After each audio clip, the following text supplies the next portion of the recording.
Good evening. My name is Christian. So my paper was about the economic impact that NFL stadiums have on the local municipalities. Um, it's actually something that I've looked into before the class. I thought it was pretty interesting. We touched on it in week four.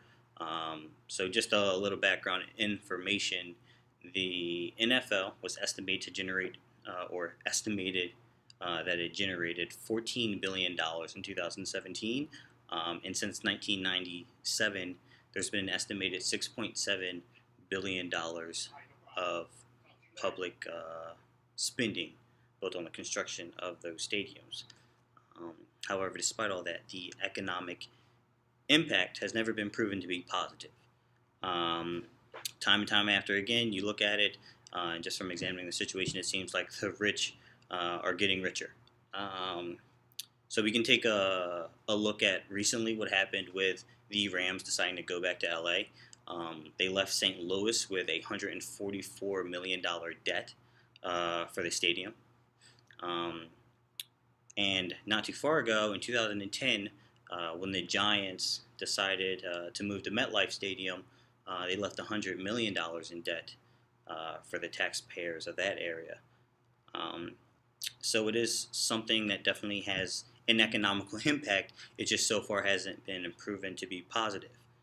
Um, which is why I find it a little bit ironic that franchise owners will threaten to leave.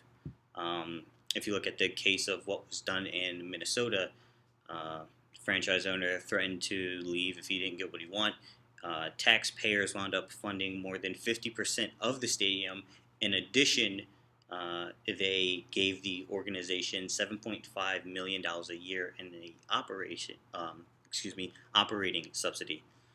Um, right now, speaking of subsidies and new deals, the sweetheart deals are pretty detrimental. That's also a reason why they're not an economical benefit to these areas.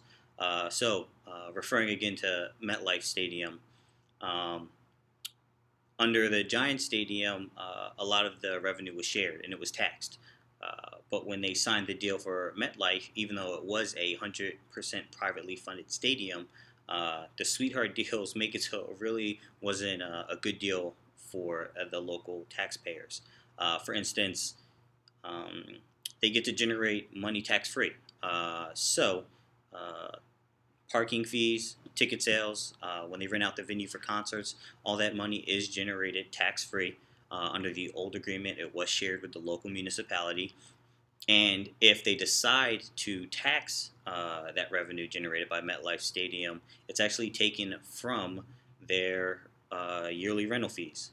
It's estimated they pay about 6.5 million in rental fees a year. Um,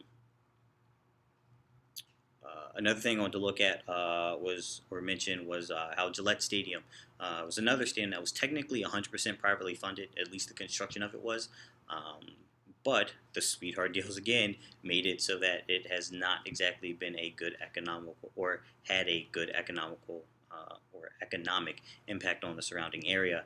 Um, for instance, they didn't pay for any of the infrastructure required to access the stadium. That was left to the taxpayers. And in lieu of paying real estate taxes and parking fees for the land, they actually just give a certain percentage of the ticket sales to or back to the area, and that's what they do in lieu of paying taxes. Um, and then finally, I also want to mention AT&T Stadium down in Arlington.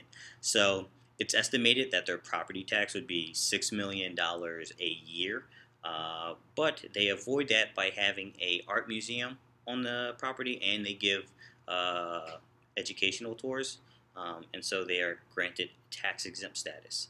Um, so that's just some of the ways that the sweetheart deals make them even less of an economic benefit than they are.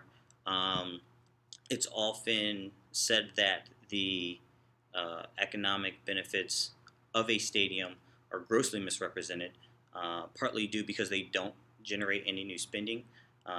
Many economists agree that if a stadium wasn't at the location, um, the local citizens they would just spend that money on some other form of entertainment. So they don't create jobs. They use a lot of public funding.